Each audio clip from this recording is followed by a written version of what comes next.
各位媒体朋友们，大家上午好。 The media, good morning. Welcome to the press conference held by the State Council Information Office. Today, we are joined by spokesperson of the National Bureau of Statistics and Director General of the Department of Comprehensive Statistics of the NBS, Ms. Liu Aihua, to brief us on China's economic performance in the first half of 2021 and answer your questions. Ms. Liu, please. Good morning, everyone. I wish to start by some opening remarks about the situation of the national economic performance in the first half year, and then I will answer your questions. In the first half of this year, our national economy witnessed steady and sound growth momentum, which was further consolidated. Faced with complicated and changing environment both at home and abroad, under the strong leadership of the CPC Central Committee with Comrade Xi Jinping at the core, all regions and departments strictly implemented the decisions and arrangements made by the CPC Central Committee and the State Council, continue to consolidate and expand the achievements made in the epidemic prevention and control and the economic and social development, and implemented accurate macro policies. China's economy sustained a steady recovery, production and demand picked up, employment and prices remained stable, new driving forces grew fast, the quality and efficiency of economic performance were enhanced, market expectations improved, and major macro indicators stayed within reasonable range. The national economy witnessed steady and sound growth. Its growth momentum was consolidated. According to the preliminary estimates, the gross domestic product of China in the first half of this year was 53.2167 trillion yuan, a year-on-year increase of 12.7% at comparable prices, 5.6 percentage points lower than that of the first quarter, and the average two-year growth was 5.3%, 0.3 percentage points faster than that of the first quarter. By quarter, the year-on-year GDP growth for the first quarter was 18.3%, with an average two-year growth of 5.0%. For the second quarter, 7.9%, with an average two-year growth of 5.5%. By industry, in the first half of this year, the value added of the primary industry was 2,840.2 billion yuan, a year-on-year growth of 7.8%, with an average two-year growth of 4.3%. The secondary industry, 20,715.4 billion yuan, a year-on-year growth rate of 14.8%, with an average two-year growth of 6.1%, and the tertiary industry, 29.66 trillion yuan, a year-on-year growth of 11.8%, with an average two-year growth of 4.9%. The quarter-on-quarter GDP growth of the second quarter was 1.3%. First, summer grain witnessed another bumper harvest, and production of animal husbandry grew steadily. In the first half of this year, the value added of agriculture went up by 3.6% year-on-year, 0.3 percentage points faster than that of the first quarter, with an average two-year growth of 3.7%. Specifically, that of the second quarter grew by 3.7%, 0.4 percentage points faster than that of the first quarter. The overall output of summer grain was 145.82 million tons, 2.967 million tons higher than that of last year, an increase of 2.1%. The structure of crop farming continued to optimize as sown area for cash crops like rapeseeds increased. In the first half of this year, the output of pork, beef, mutton, and poultry was 42.91 million tons, up by 23% over the same period last year. Specifically, the output of pork increased by 35.9%, milk up by 7.6%, eggs down by 4.1%. By the end of the second quarter, 439.11 million pigs were registered in stock, a year-on-year growth of 29.2%. Specifically, 45.64 million were breeding sows, up by 25.7%. Second, industrial production grew steadily and high-tech manufacturing grew fast. In the first half this year, the total value added of the industrial enterprises above the designated size grew by 15.9% year-on-year, with an average two-year growth of 7%, 0.2 percentage points faster than that of the first quarter. Specifically, that of the second quarter went up by 8.9% year-on-year. In June, the total value added of the industrial enterprises above the designated size grew by 8.3% year-on-year, with an average two-year growth of 6.5%, and the month-on-month growth was 0.56%. In terms of sectors, in the first half of this year, the value added of the mining went up by 6.2% year-on-year, with an average two-year growth of 2.5%. That of the manufacturing up by 17.1%, with an average two-year growth of 7.5%, and that of production and supply of electricity, thermal power, gas, and water by 13.4%, with an average two-year growth of 6.0%. The value added of high-tech manufacturing went up by 22.6% year-on-year, with an average two-year growth of 13.2%. In terms of products, the production of new energy automobiles, industrial robots, and integrated circuits increased by 205%, 69.8%, and 48.1% year-on-year, respectively, with the average two-year growths all exceeding 30%. An analysis by types of ownership showed that the value added of the state-holding enterprises went up by 11.9% year-on-year. That of shareholding enterprises up by 15.8% year-on-year. That of enterprises funded by foreign investors or investors from Hong Kong, Macau, and Taiwan up by 17%, and that of private enterprises up by 18.3%. In June, manufacturing PMI was 59.9%, staying above the threshold for 16 months in a row. The production and operation expectation index was 57.9%. In the first 5 months, the total profits made by industrial enterprises above the designated size was 3.42 trillion yuan, up by 83.4%. Average two-year growth was 21.7%. Profit rate of business revenue of industrial enterprises was 7.11%, 2.05 percentage points higher than that of the first 5 months in 2020. Third, service sector recovered steadily with market expectations picking up. The first half of this year witnessed a steady recovery of the tertiary industry. Specifically, the value added of the tertiary industry for the second quarter increased by 8.3% year-on-year, with an average two-year growth of 5.1%.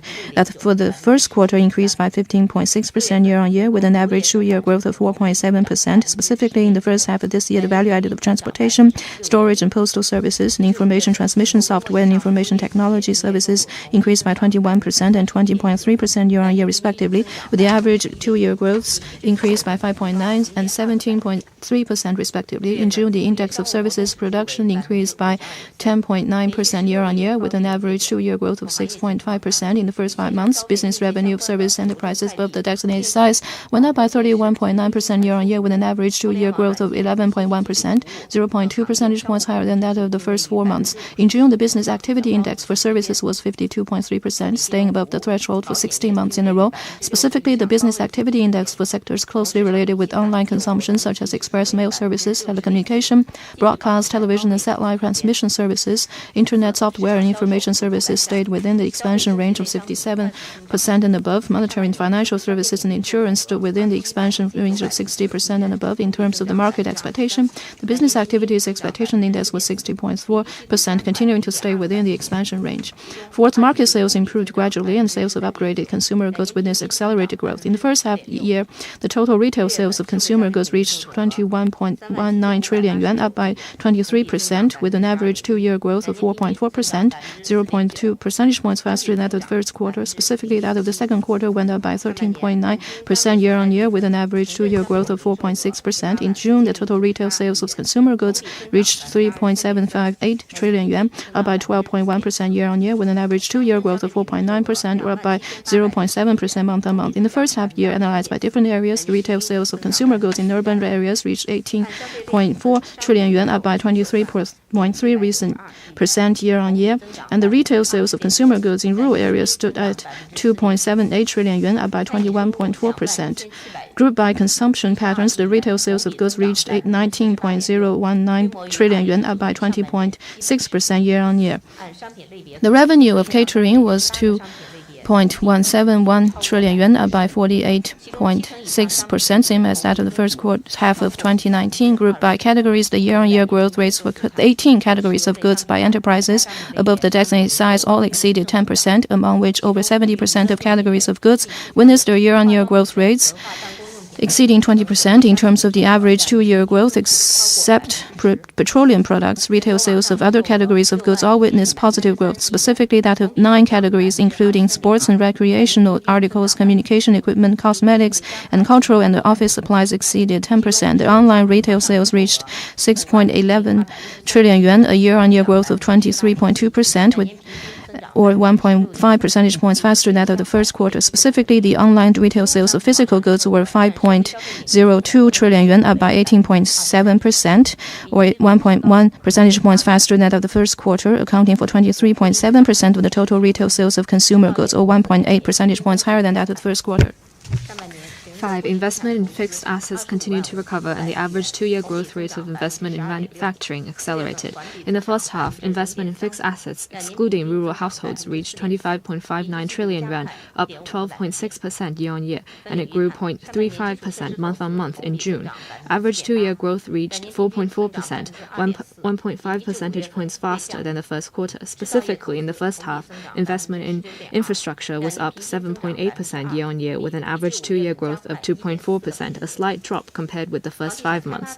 Manufacturing up 19.2% year-on-year, with an average two-year growth of 2%, 1.4 percentage points faster than the first 5 months. Real estate development up 15% year-on-year, with an average two-year growth of 8.2%, a slight drop compared with the first 5 months. Floor space of commercial buildings sold reached 886.35 million square meters, up 27.7% year-on-year, with an average two-year growth of 8.1%. Total sales of commercial buildings were 9.2931 trillion yuan, up 38.9% year-on-year, with an average two-year growth of 14.7%. Investment in the primary industry went up 21.3% year-on-year, with an average two-year growth of 13.2%. The secondary industry up 16.3% year-on-year, with an average two-year growth of 2.9%, and the tertiary industry up 10.7% year-on-year, with an average two-year growth of 4.8%. Private investment was up 15.4% year-on-year, with an average two-year growth of 3.8%. Investment in high-tech industries grew 23.5% year-on-year, with an average two-year growth of 14.6%, of which investment in high-tech manufacturing and high-tech services increased 29.7% and 12% year-on-year respectively, and the average two-year growths reached 17.1% and 9.5%. In terms of high-tech manufacturing, investment in manufacturing of computers and office equipment and in manufacturing of medical equipment, measuring instrument and equipment grew by 47.5% and 34.2% year-on-year respectively, and the average two-year growth reached 26.3% and 18.7%. In terms of high-tech services, investment in e-commerce and research development and design went up 32.9% and 28.4% year-on-year, and the average two-year growth reached 32.5% and 15.9%. Investment in social services up 16.4% year-on-year, with an average two-year growth of 10.7%, among which investment in health and education up 35.5% and 14.2% year-on-year, with an average two-year growth of 24.9% and 12.5%. 6. Imports and exports of goods grew fast, and trade structure continued to improve. In the first half of the year, imports and exports of goods totaled 18.0651 trillion yuan, an increase of 27.1% year-on-year. Exports was 9.8493 trillion yuan, up 28.1% year-on-year. Imports was 8.2157 trillion yuan, up 25.9% year-on-year. The trade balance was 1.6336 trillion yuan in surplus. Trade structure continued to improve. In the first half, exports of mechanical and electrical products accounted for 59.2% of the total value of exports, up 0.6 percentage points over the same period last year. Imports and exports of general trade accounted for 61.9% of the total value of imports and exports, up 1.7 percentage points over the same period last year. Imports and exports by private enterprises accounted for 47.8% of the total value of imports and exports, up 2.8 percentage points over the same period last year. In June, imports and exports was 3.2916 trillion yuan, an increase of 22% year-on-year. Exports was 1.8122 trillion yuan, up 20.2% year-on-year. The total value of imports was 1.4794 trillion yuan, up 24.2% year-on-year. 7. Consumer prices rose mildly, and producer prices for industrial products remained at high level. The CPI went up 0.5% year-on-year in the first half and maintained the same year-on-year in the first quarter. In June, consumer prices went up 1.1% year-on-year, 0.2 percentage points slower than May, or down 0.4% month-on-month. In the first half, consumer prices went up 0.6% in urban areas and 0.4% in rural areas. By commodity categories, food, tobacco, and alcohol prices were up 0.4% year-on-year. Clothing the same. Housing up 0.2%. Articles and services for daily use up 0.1%. Transportation and communication up 1.9%. Education, culture, and recreation up 0.9%. Medical services and healthcare up 0.3%, and other articles and services down 1.1%. In terms of food, tobacco, and alcohol prices, prices for pork went up 19.3%, grain up 1.2%, fresh fruits up 2.6%, and fresh vegetables up 3.2%. Core CPI, excluding the prices of food and energy, went up 0.4%. Specifically, it maintained the same year-on-year in the first quarter. In the first half of the year, producer prices for industrial products went up 5.1% year-on-year, 3 percentage points faster than the first quarter. In June, it grew 8.8% year-on-year, 0.2 percentage points lower than May. In the first half, purchasing prices for industrial producers went up 7.1% year-on-year, 4.3 percentage points faster than the first quarter. It went up 13.1% year-on-year and 0.8% month-on-month in June. 8. Surveyed unemployment rate in urban areas maintained the same as last month, and employment was generally stable. In the first half of the year, newly employed people in urban areas totaled 6.98 million, which meant that 63.5% of the whole year target was achieved. In June, the unemployment rate in urban areas was 5%, the same as in May, and 0.7 percentage points lower than the same period last year. The unemployment rate for population with local household registration was 5%, and for non-locals, 5.1%. Specifically, the unemployment rates of population aged 16 to 24 and 25 to 59 were 15.4% and 4.2% respectively. The urban surveyed unemployment rate in 31 major cities was 5.2%, the same as May. Employees of enterprises worked 47.6 hours per week on average, 0.3 hour more than May. By the end of the second quarter, the number of rural migrant workers totaled 182.33 million.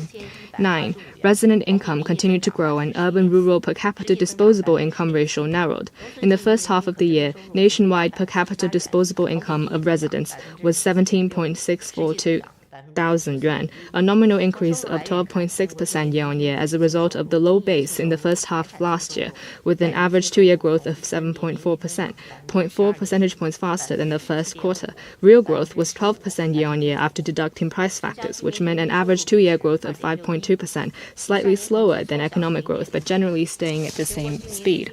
In terms of permanent residents, the per capita disposable income of urban households was 24.125 thousand yuan, a nominal growth of 11.4% and a real growth of 10.7% year-on-year. Per capita disposable income of rural households was 9,245 yuan, a nominal growth of 14.6% and real growth of 14.1% year-on-year. The net income from wage and salaries, net business income, net property income, and net transfer income grew 12.1%, 17.5%, 15%, and 9% year-on-year nominally. The per capita income of urban households was 2 times that of rural households, 0.07 less than the same period last year. The median of nationwide per capita disposable income was 14.897 thousand, an increase of 11.6%. The national economy in the first half of the year continued to recover steadily with the sound growth momentum consolidated. However, we should also be aware that we need to step up efforts and pursue economic development. Now we open the floor to questions. Please identify your media affiliation.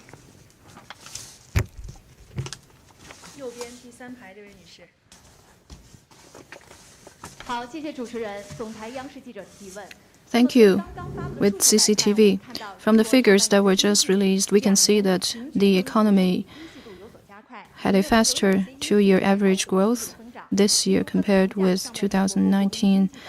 And how would you comment on the overall performance of our national economy in the first 6 months this year?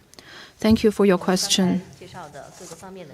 From the figures that were just released, we can see that in the first 6 months this year, we can see consolidated results in prevention and control of COVID-19 and economic and social development. Economic performance has continued to be restored and stabilized. We can see consolidated progress, and the economic performance is continuing to become stabilized.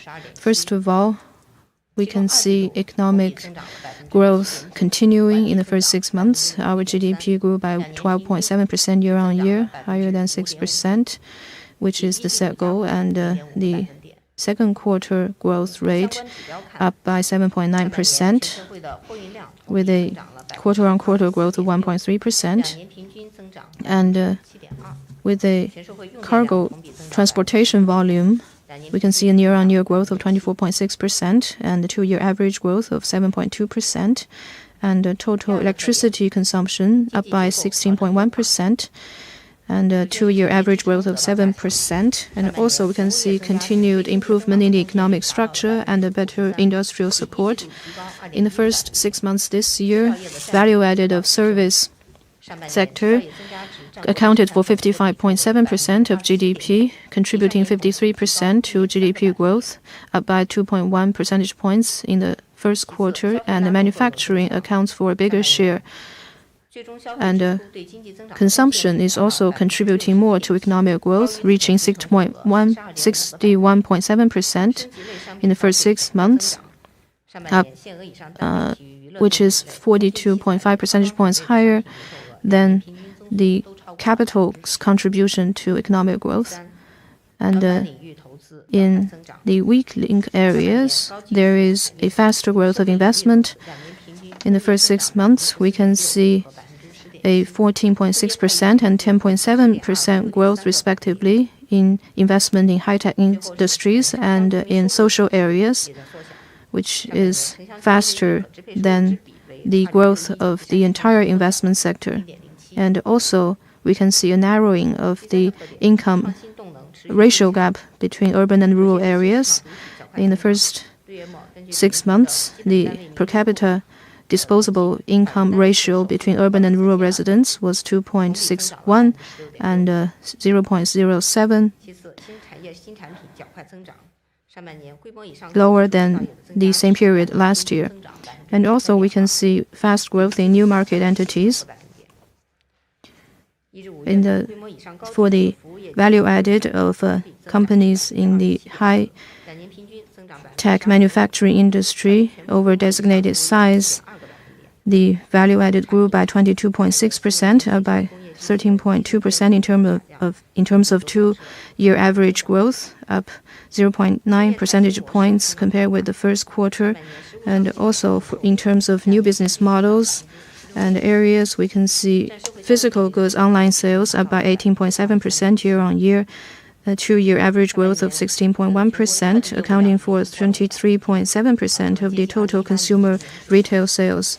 And by the 4th of July, express mail service reached over 50 billion pieces, close to the level of 2018. And also companies are better at earning profits, and the growth quality has been increased. And we can see that in the first 5 months this year, the companies with the size above designated size saw profits revenue up by 83.4%.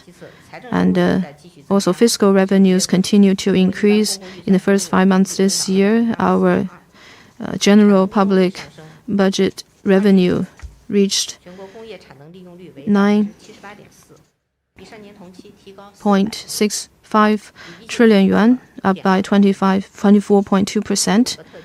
And also we see continued growth and progress in ensuring people's livelihoods. Our surveyed unemployment rate was 5.2%, 0.6 percentage points down from last year, and also lower than the first quarter, and lower than the projected target of 5.5%. And 6.98 million new jobs were created. And also 181 million migrant workers were registered, also a recovery from the previous year. And residents' income has been increasing basically in tandem with the GDP growth.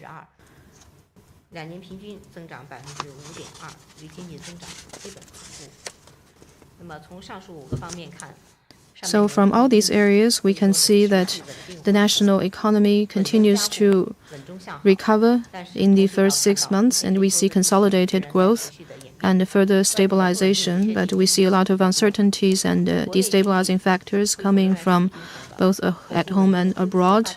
And there is still a challenge that we face, so we need to work harder to consolidate the economic recovery. So we will continue to follow the decisions and the plans made by the Central Party Committee and the State Council, and we will give more support to the economic sector, and we will do our best to meet the economic and social development targets.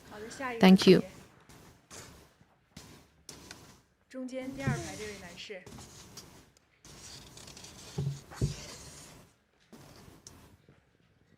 谢谢。彭博新闻社。My question, you mentioned incomes just now. My question is about income growth. The real growth of incomes in the first half was 5.2% on a real average, also on a two-year average basis, which is slower than economic growth. The Ministry of Commerce said last week in its 5-year plan, the retail sales will grow 5% a year through 2025. How can the economy rebalance and deal circulation be successful if incomes and retail sales are growing much slower than the overall economy? Thank you. 请翻译一下问题。您好，我是彭博社的新闻记者。刚才呢，您提到了这个上半年全国居民人均的实际收入2年平均增长是5.2%，略低于经济增速。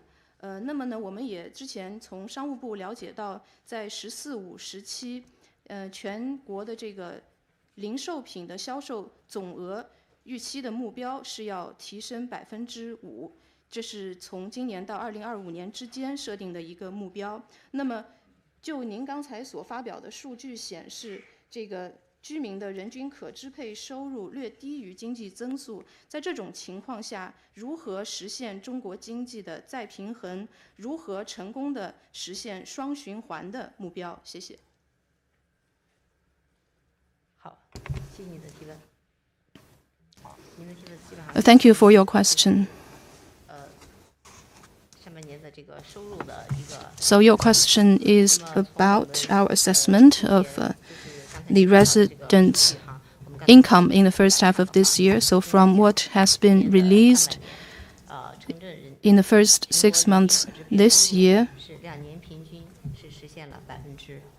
the 2-year average growth of income is 5.2%, which is basically similar to the GDP growth of 5.3% in the first half of this year. So considering the impact of the pandemic, I would say that the 5.2% growth is quite remarkable and was not easy to achieve.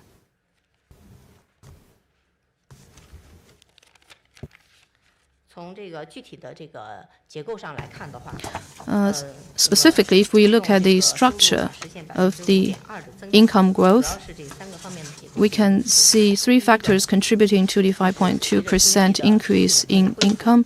First, continued recovery of the economy and basically stable employment. So wage growth has been growing fast in the first 6 months this year. Growth in income generated by wage is 12.1%. 2-year average growth is 7.2%. And second structural factor is that as different regions continue to enhance livelihoods and social security arrangements, including old age care and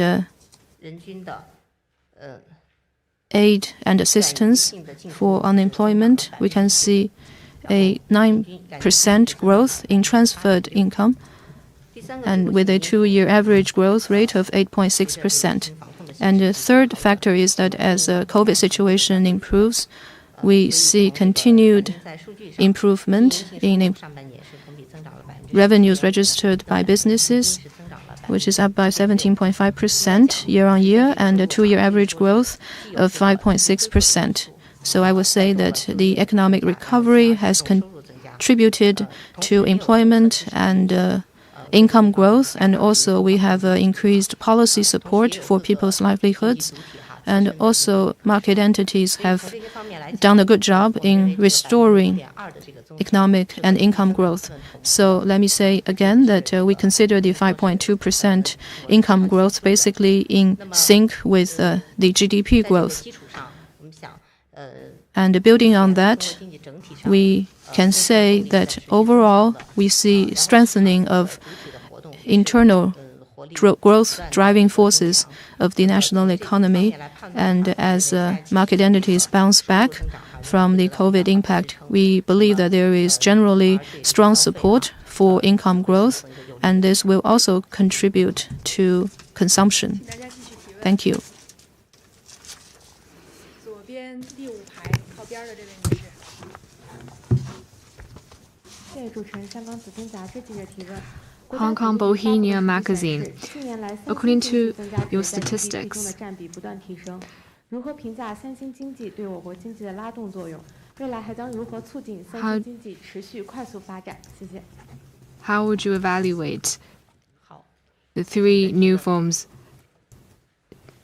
contribution to our 我们 economy? 前一段时间哈，正好公布了这个2020年三星经济占 GDP 的比重这个数据。 We announced figures of the share of GDP, 三星经济的这个基本的情况哈。 and I'd like to brief you on that further. 2020年尽管受到了 In 新冠 2020, despite COVID-19和严峻复杂的国际形势的影响， and the complex international landscape, 新商业模式 the new forms and models of business continue to grow rapidly.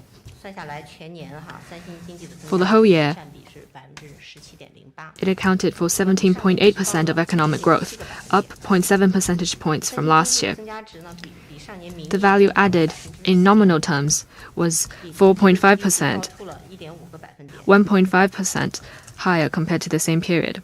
那么从这些比数据来看的话，应该讲三星 From these 在 figures, 这种 you can see 的 that 加速，然 the 后 continued 占比的提高 accelerated development 4个方面的因 could be 素。 contributed to 4 areas. First, increased input in technology. 不过这个 In 2020, GDP 的这个比 R&D over GDP reached 那么比 2.4%, 提高了0.34个百分点。 up 0.34 percentage points from 2015. Second, we have a larger group of talent. 8年稳居世界首位。 For 8 years in a row, R&D has ranked first in the world.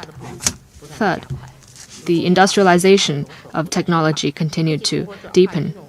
加快 We've accelerated the transformation of research results to real production. 规模以上工业增加值。 It grew significantly higher 政策支持的力度是在不断 than industrial development on the whole. 去年发展 Fourth, we have much more policy support. 发展既是挑战 COVID-19 has been both a challenge and an opportunity for the development of the new models and 重 forms. 点的领域出台了一系列 For key 对 areas, 性的支持举措， our government has put forward 包括加 supportive policies such as 技术创新体系，采取 improving the system for technological innovation, reducing 加大双方 taxes, 可以说创新引领 encouraging innovation and startups 新产业新业态 in order to boost the development of new models and forms of business. For the first half of this year, 经济的这种快速 the rapid development of the new models and forms have continued. 这个新 As I just shared with you, 增长状况 the value added of the high-tech industries, of the new products, 业态的 and the new 状况， forms and models. 这个 They've all seen rapid development. 快速增长哈，对今年上半年 And this rapid development has contributed to the steady recovery of the national economy in the first half of this year. In a longer term, 快构建哈新的发展 it is conducive to fostering a new development paradigm and provides a strategic support. Thank you. 下一个问题，中间第2排这位女士。谢谢发言人，香港经济导报记者提问，请问怎么看待双碳目标对经济运行的压 How 力？ do you see 一些地方为了 the 降能耗会采取 targets of achieving carbon peak before 2030 and carbon neutrality before 2060? How does it affect our economy? 部分地方出现电力紧张 Would it affect electricity 影响到经济的 supply 你认为 or 地 the 方在如何 stable, 处理 steady 好经济 development of the 转型 economy? 增长关系 How do you deal with green transition on the one hand and economic growth on the other? Thank you. 关于这个双碳哈对这个经济的影响， About peaking carbon 中国经济 emissions and achieving carbon neutrality, 高质量发展 I would say that China's economic growth has now gone on to the phase of high quality development. 质量发展 The goals you just mentioned is our solemn commitment to the world and also a sure path toward 当前的这种 our modernization path. 仍然是世界上 As we speak, we are still the largest developing country in the world. We have yet to finish industrialization. At this stage, in order to peak carbon emissions and achieve carbon neutrality, we do face great pressure, and it is a daunting task. However, green transition and development, it might stem the development of high-polluting industries in the short run, but it will create new demands and spur the development of new industries, such as clean energy.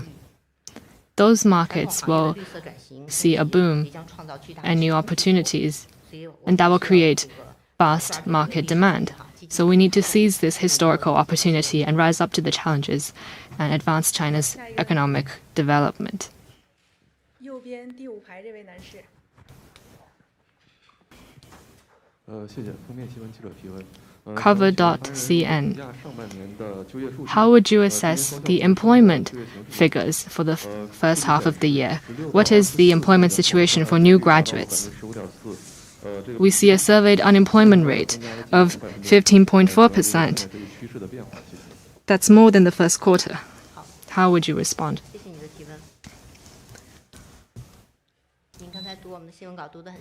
You read our document very carefully. You've seen both the structure and the whole picture. For the first half of this year, the employment situation has remained largely stable. We had a series of policies, and thanks to them, the surveyed unemployment rate was 5.2%, down 0.6 percentage points from the previous year, and down 0.2 percentage points from the first quarter. For February, it was 5.5%, and the rest of the months less than 5%.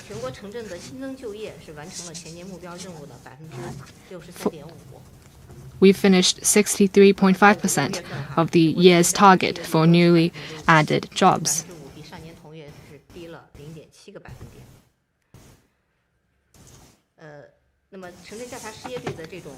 For urban surveyed unemployment rate, it has dropped, and that is thanks to the steady recovery of the economy and our policy to stabilize employment. For prime-aged labor, the trend is more significant. 25 to 69 years old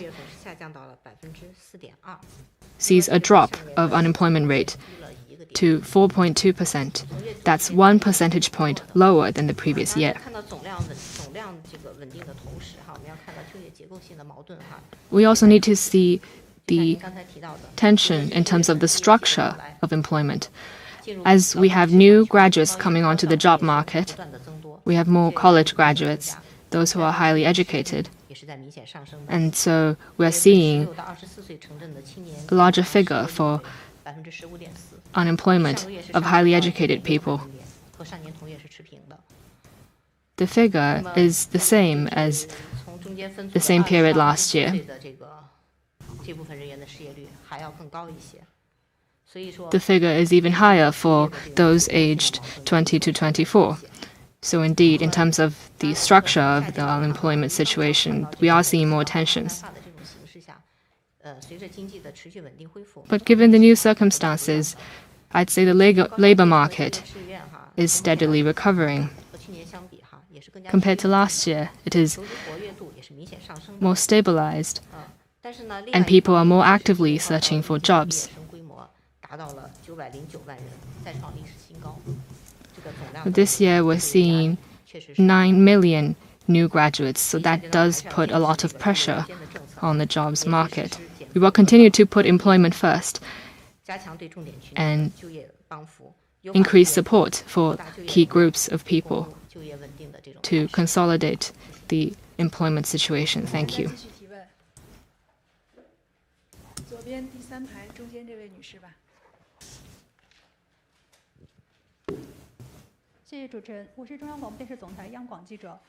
China National Radio. Fixed asset investment continued to improve in the first half of the year. How do you see the role of investment for economic growth? But we see that investment in certain areas still lags behind the pre-pandemic level. What would you do to expand investment? Thank you for your question. Your focus is on investment and where it is headed.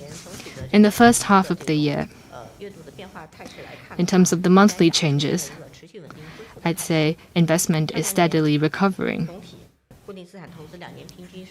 The two-year average has gone up 4.4%, up 1.5 percentage points from the first quarter in terms of real asset investment.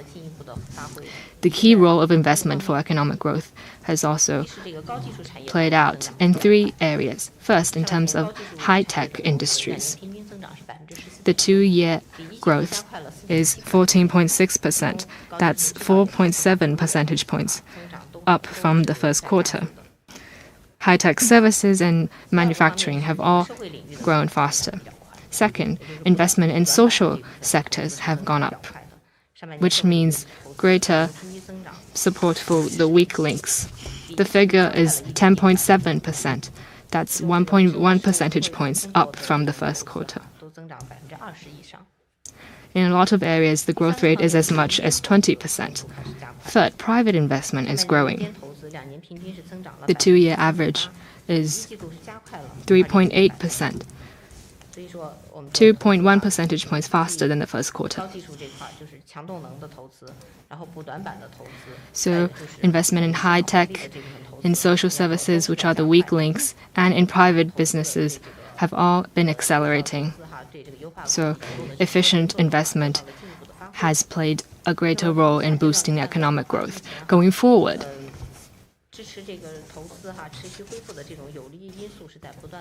we see more beneficial factors for economic growth. First, greater vitality of the market. In the first 5 months this year, the profits of industrial and services companies have grown, so that adds to their confidence. Second, we have more funds. In the first half, we've seen a 16.8% increase.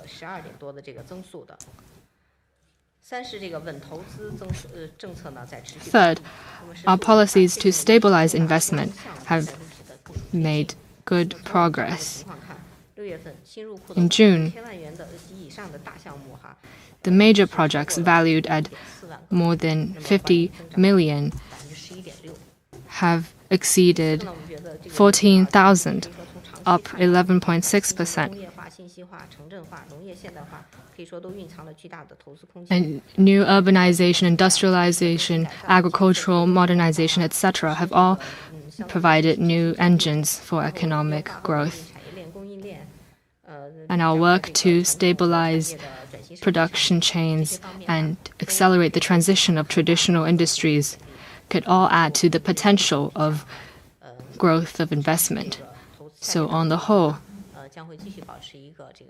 investment will continue to recover going forward.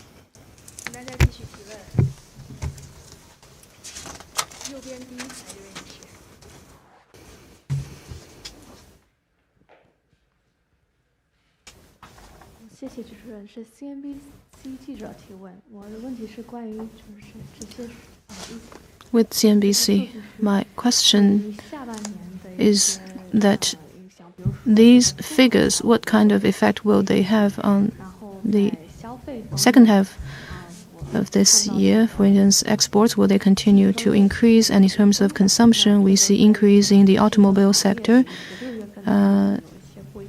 which is slightly different from these figures in June. So could you explain that, please? So those are my two questions. Well, thank you for your questions. Let me confirm those questions. First, it's about the next growth trajectory of foreign trade, and then about the automobile sector.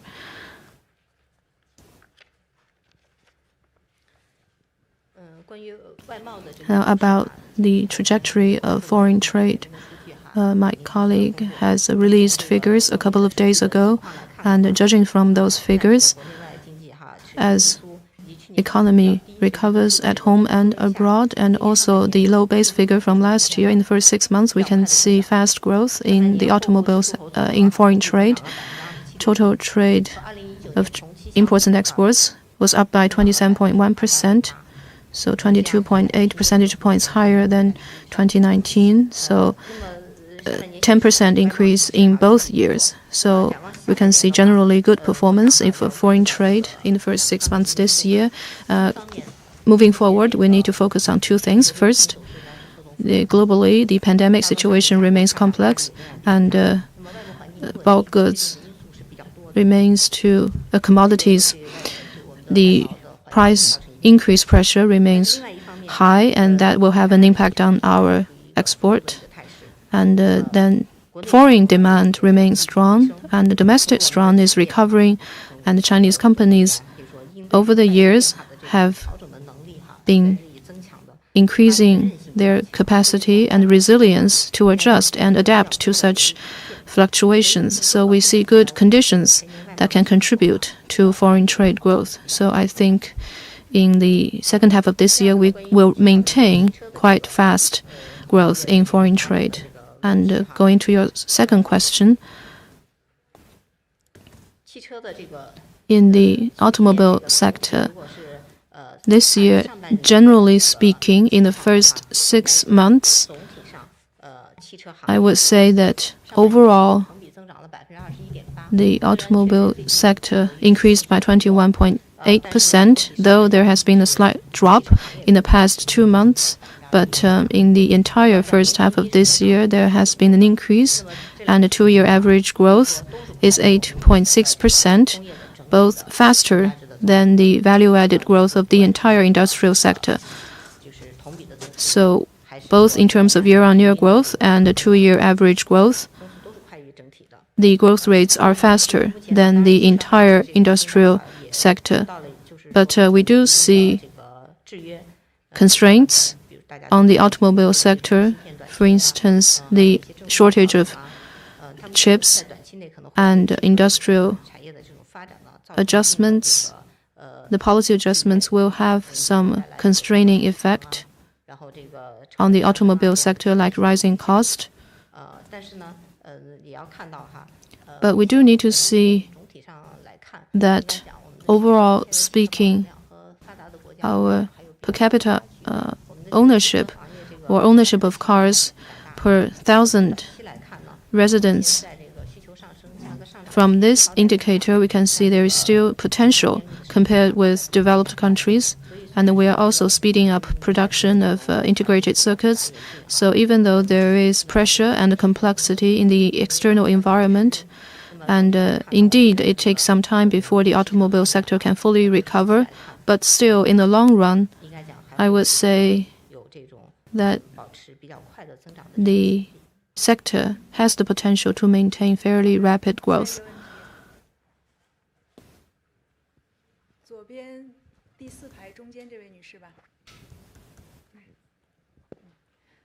谢谢主持人。第一财经记者提问。 Thank you. This year, commodity goods prices have been increasing, having an impact on the lower stream of businesses and the SMEs. So how would you see the trajectory of commodity goods prices, and how can SMEs resist to the pressure? And with the pork price drop, do you see this drop has bottomed out? And what's its impact on CPI? Well, you raised 2 questions. One for the price trajectory of commodity goods and about CPI. To answer your questions, first of all, regarding prices trajectory of commodity goods, from what we have gathered, in the first 6 months, on the whole, the production price of industrial goods is up by 5.1%, up 3 percentage points than in the first quarter. And this accelerated growth is attributable to several factors. First of all, expanding demand as a result of economic recovery. And the second, of course, factors from the commodity goods price increase overseas.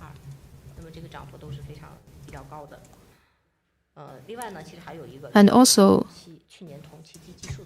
the low base figure from last year, in the second quarter of last year, because of the pandemic, starting from February, PPI has been dropping. In particular, in the second quarter of last year, every month, the prices saw an over 3% drop each month.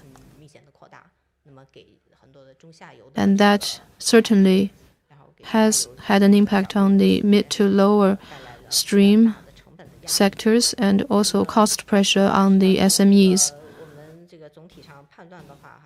But still, despite the pressure on the prices of commodity goods, China's industrial production capacity is strong and quite adequately equipped in terms of industrial products production.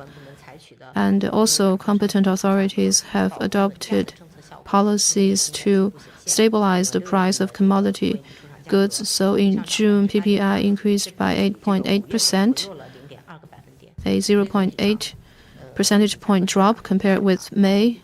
So I would say that the pressure or the increase is still within control. And your second question about the CPI trajectory, including our assessment of pork prices. Now, in terms of CPI, in the first 6 months this year, we see moderate growth. On average, CPI grew by 0.5%, down by 3.3 percentage points year on year. So I would say that it's been staying at a quite low level. And in June, CPI increased by 1.1%, down 0.2 percentage points compared with May. And structurally speaking, food prices have seen a drop, constituting the biggest reason for the drop in CPI, down by 0.2%. And last year, CPI increased by 16.2% year on year. So we see that compared with last year, there has been a significant drop. So food prices have become a factor contributing to the drop instead of increase in CPI, contributing 0.04 percentage points to the CPI drop. And you mentioned pork. Pork price was down by 19.3%, contributing 0.45 percentage points to the drop in CPI. So in the first 6 months, the moderate increase in CPI is mainly caused by the drop in food prices. And food price drop is mainly attributable to the drop in pork price. And also non-food prices increased by 0.7% in the first 6 months this year, generally similar to that of last year, contributing 0.57% to the drop in CPI growth. And energy products prices have been growing significantly for petroleum products and diesel prices. They are up by 8.5 and 9.2% respectively, contributing 0.24% to CPI growth. So the moderate growth in CPI is attributable to the fluctuations in food prices and also growth in energy products. Going forward, I think here are the factors that could affect CPI growth. In terms of food, as I have said, there is another bumper harvest in summer grains, so grain prices will remain stable, and with continued restorative growth in the production of pigs and pork, we project quite stable price in pork. So overall, food prices, because of the bumper harvest and stable pork production, the increased pressure is not going to be significant. And also commodity price increase will result in some increase in the industrial goods prices. But as I have said, we have a strong capacity in terms of industrial production and resilience against foreign impact. And with the ample supply of industrial goods, so there is no basis for major increase in industrial products prices. And because of the COVID and the sporadic cases in China, the service prices has seen a 0.3% increase year-on-year. And as COVID situation continues to improve domestically in catering, tourism, we see demand coming back and going strong, and also people's income increasing faster and faster. And as pork prices expected to rebound, we believe that there will be a slight increase in service price as well. So based on the trajectory in these three areas, I would say that for the whole year, there is the basis and conditions for the moderate increase in CPI overall, and also for achieving the target of 3% in CPI growth.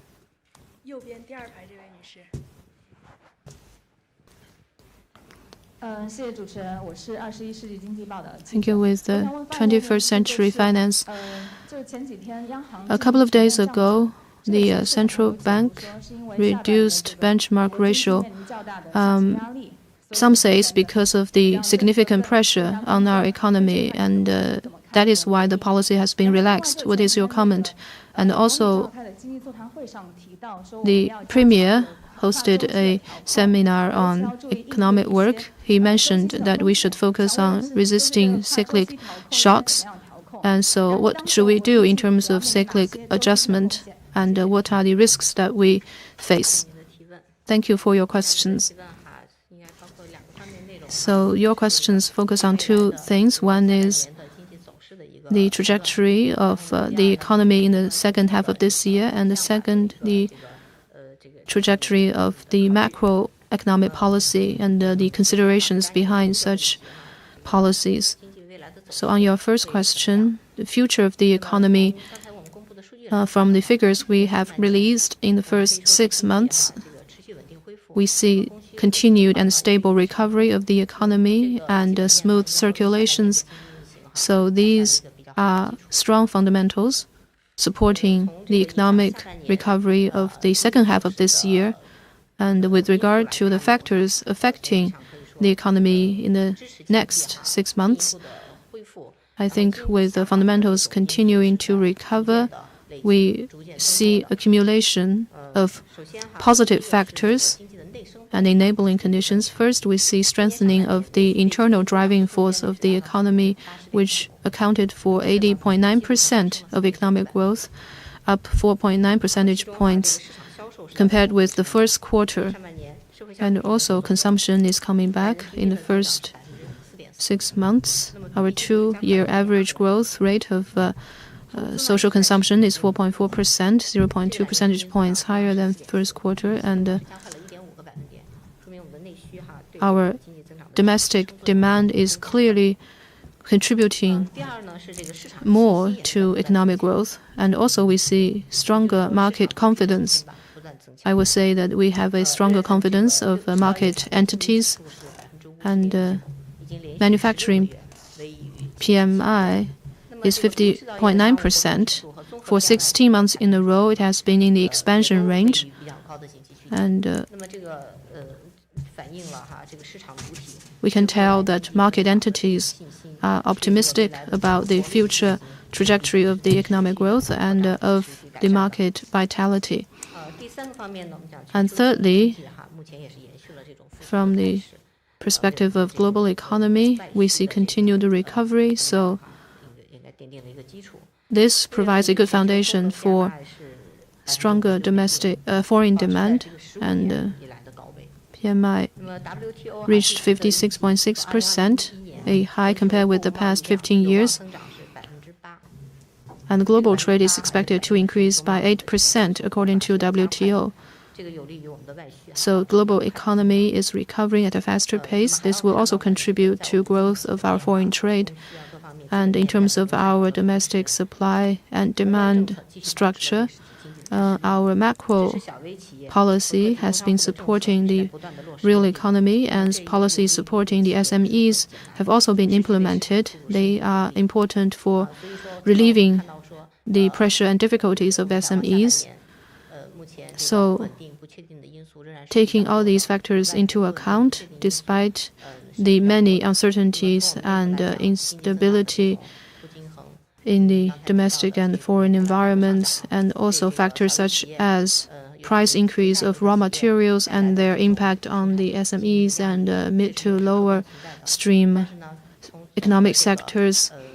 Still, overall, if you look at the fundamentals of the economy, we see a strong supply-demand circulation and strong market confidence and continued increase in domestic demand. So I think in the second half of this year, the domestic economy is expected to continue to recover. And moving on to your question about macroeconomy and the policies in the second half of this year, as I have said, our economy is further stabilizing. And so overall speaking, the trajectory is sound, but we still face many complexities, in particular the increase of price of commodity goods. These are indeed challenges that we face. So according to what has been decided by the State Council and central authorities, we need to be better prepared to resist the cyclic risks that you mentioned, and also we need to nurture and strengthen market entities, improve reform and the business environment, and provide more space for the growth of SMEs, and to lay a solid foundation for the sound economic performance of our country. Last question.